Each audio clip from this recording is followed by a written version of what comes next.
భోగాపురం హిస్టరీలో ఎప్పుడూ చూడని దృశ్యాలు ఇప్పుడు మీరు చూస్తున్నారు. భోగాపురం విమానాశ్రయం చూసేందుకు ఎంతో ఆశగా సుదూర ప్రాంతాల నుంచి వచ్చిన ప్రజలెవరూ కూడా కనీసం విమానాశ్రయం ఎంట్రన్స్ కూడా వెళ్ళలేని పరిస్థితి కనిపిస్తుంది.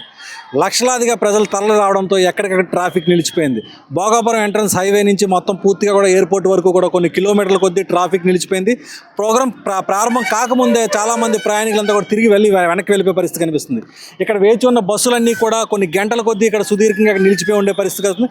ప్రయాణికులు కూడా ఎయిర్పోర్ట్ లోపలికి వెళ్ళలేక చాలామంది ఇబ్బందులు పడుతూ రోడ్ల మీద ఉండిపోయారు. కొంతమంది ప్రయాణికులు ఉన్నారు, ఈ కార్యక్రమం కోసం వచ్చారు, వాళ్ళని అడిగి తెలుసుకుందాం. చెప్పండి, మీరు అసలు ఈ కార్యక్రమంకి ఎప్పుడు వచ్చారు, ఎంతసేపు నుంచి ఇక్కడ ఉన్నారు? ఈరోజు తెల్లవారు 6:30 బయలుదేరాం సార్. ఇప్పుడు 1 అవర్ నుంచి కూడా వెయిటింగ్లో ఉన్నాం. ట్రాఫిక్ జామ్ అయింది, క్లియర్ చేస్తున్నారు, వెళ్తామనేసి ఉన్నాం.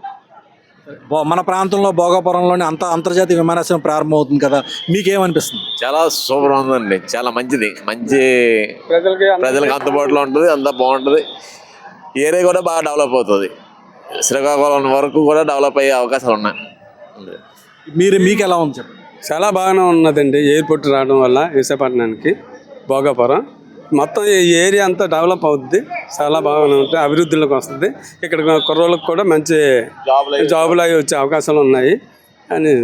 మరి ఈ కార్యక్రమం చూద్దామని ఎంతో ఆస్తూ వచ్చారు, కానీ ఇప్పుడు చూడలేక ఎక్కడే నిలిచి ఉండే పరిస్థితి వస్తుంది. మీకు ఎలా? చూస్తాము, వెళ్తాము, ఎక్కడ సైడ్ పెట్టి వెళ్తాము. వీళ్ళంతా కూడా ఇంకా ఆశాభావం వ్యక్తం చేస్తారు, ఎందుకంటే ఇంకా వెళ్ళే అవకాశం ఉంది, వెళ్తామని చెప్పి ఆశాభావం వ్యక్తం చేస్తారు. కానీ ఇక్కడ పరిస్థితి చూస్తుంటే ఇంకా లోపలికి వెళ్ళే పరిస్థితి లేక ఇక్కడ మనం చూడొచ్చు బస్సులన్నీ కూడా ఈ భోగాపురం బ్రిడ్జ్ దగ్గర నుంచి మళ్ళీ యూటర్న్ తీసి మళ్ళీ వెనక్కి పంపించేస్తున్నారు బస్సులన్నీ కూడా. అందులో ప్రయాణికులు వచ్చినట్టే వెళ్ళిపోయే పరిస్థితి కనిపిస్తుంది. అంటే లోపల పూర్తిగా కూడా సభా ప్రాంగణం దగ్గర పూర్తిగా కిక్కిరిసిపోయే పరిస్థితి రావడంతో వచ్చిన జనాల్ని మళ్ళీ వచ్చినట్టే తిరిగి వెనక్కి పంపించేస్తున్నారు. ఇప్పుడు ఈ మార్గం మళ్ళీ తిరిగి విశాఖపట్నం లేదా శ్రీకాకుళం, విజయనగరం వెళ్ళిపోయే జాతీయ రహదారిలో కలిసిపోతుంది. విమానాశ్రయం నుంచి బయటకు వచ్చే మార్గం ఇది. వీళ్ళు ఇంకా కనీసం ఎంట్రన్స్ వరకు కూడా వెళ్ళలేదు. వీళ్ళంతా ఇక్కడి నుంచే కొన్ని గంటలు ఇక్కడ వెయిట్ చేశారు. ఇంకా తప్పని పరిస్థితుల్లో పోలీసుల దగ్గర నుండి మళ్ళీ తిరిగి వెనక్కి పంపించేస్తున్నారు ఈ బస్సులన్నింటినీ కూడా. ఇలాగే ఇదే మాదిరిగా బస్సులు కొన్ని కిలోమీటర్ల కొద్దీ 10ల సంఖ్యలో కాదు, దాదాపుగా 100ల సంఖ్యలో బస్సులు ఇంకా వేచి ఉండిపోయే పరిస్థితి కనిపిస్తుంది. ఆయా బస్సుల్లో కొన్ని వేల మంది ప్రజలు, ప్రయాణికులు ఇంకా అలాగే కూర్చొని ఉన్నారు. వాళ్ళంతా కూడా ఒక్కొక్కరిగా మళ్ళీ తిరిగి అంతా వెనక్కి వెళ్ళిపోయే పరిస్థితి.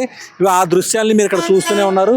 మొత్తం మీద చాలా ఎంతో ఆశతో అభిమానంతో ఈ కార్యక్రమం చూద్దామని వచ్చిన ప్రజలంతా కూడా చాలా మట్టికి చూడలేని పరిస్థితి, చూడలేక బాధపడే పరిస్థితి కనిపిస్తుంది. ఎందుకంటే తమ ప్రాంతం అభివృద్ధి కోసం ఇక్కడ అంతర్జాతీయ విమానాశ్రయం ప్రారంభోత్సవం సందర్భంగా ఈ ప్రాంతాన్ని చూడాలని ఎంతో ఆశతో వచ్చారు. కాకపోతే ఆ కార్యక్రమం చూడలేక వెనుదిరిగిపోతున్న ఒక చిన్న బాధ ఉంది. కానీ కొంతమంది ఇంకా ఎలాగైనా సరే లోపలికి వెళ్ళి చూడాలని చెప్పేసి ఒక ఆశాభావం వ్యక్తం చేసే పరిస్థితి కనిపిస్తుంది.